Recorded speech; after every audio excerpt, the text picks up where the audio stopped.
Hello lovely people, welcome back to another book chat.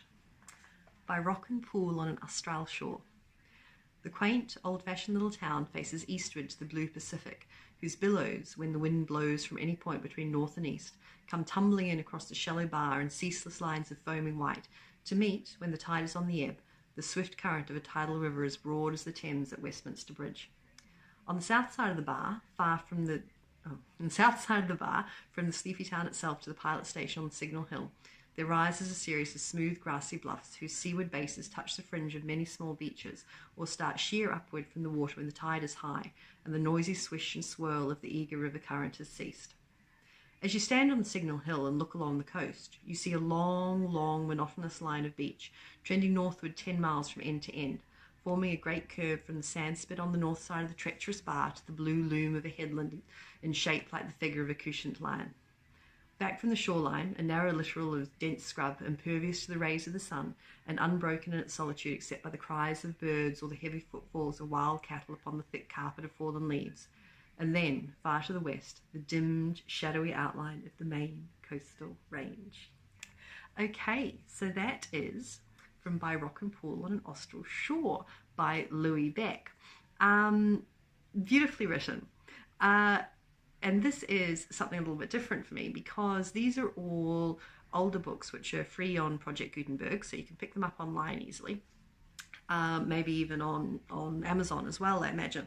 My dad passed them on to me, and the reason being that Louis Beck was an Australian author, or he wasn't actually primarily an author, he was a trader and a sailor who was working out of Australia in the mid to late 1800s, might even been a bit earlier than that.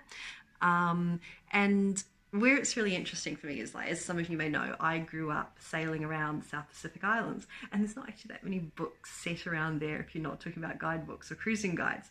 And these offer quite a fascinating glimpse of life on both on the trader ships and also ashore, because Louis Beck seemed to spend, judging by these stories, quite a lot of time living in the villages and on the islands as well. Fishing is a huge thing for him. He talks about fishing a lot. In this particular book, it is a little bit of a guidebook telling people about where they can go, how they can, essentially live off the sea and off the land by going by canoe up the coast of Australia, how much it would cost them to get on a trader schooner, and then to be able to find a canoe and a guide once you get to various island groups and that sort of thing. So it's really, really fascinating. He also writes very well. It's not all as flowery and descriptive as that. He has some absolutely hilarious stories. There's one which is essentially about this mad party that gets thrown partly by the villagers and partly by the crew of this yacht, and the goat that gets stolen in the middle of it, and the absolute carnage that this unleashes.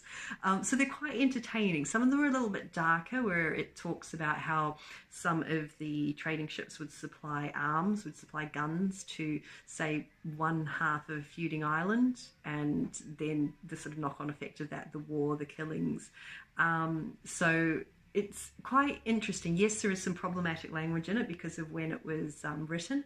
It doesn't seem to shy away from, or he doesn't seem to shy away from, the fact of being quite blatant about how unthinking a lot of these crews were, who were only after the profit, didn't think about the human cost of supplying arms and that sort of thing. And in the more fictional ones, it tends to be the people, the sailors, that treat the villagers badly, that get their comeuppance. So that's all good with me. But they are quite a fascinating little historical slice of cruising around that area of the world, of sailing and working around there. So for me, it's fascinating because it's an area I grew up in, that I love, and it's really cool to see some of these older stories, particularly when they're well written. They mostly seem to be short stories, so well worth picking up and having a look, just for something completely different. Like I say, that they do vary from this sort of flowery, almost tour guidey writing, down to very funny little anecdotes. So yeah, Louis Beck, Louis Beck. And that one there was from By Rock and Pool on Austral Shore, which is a collection of both this sort of more tour guidey stuff and also some of the more fun anecdotes as well. So definitely worth picking up. Okay, so let me know Have you read any of Louis Beck's? What sort of, have you read the sort of historical, almost travel writing before? And what ones have you enjoyed? And what areas of the world do you enjoy reading about in kind of earlier times? And I would love to know the answers to all of those. So let me know below, and I'll see you next time. Bye.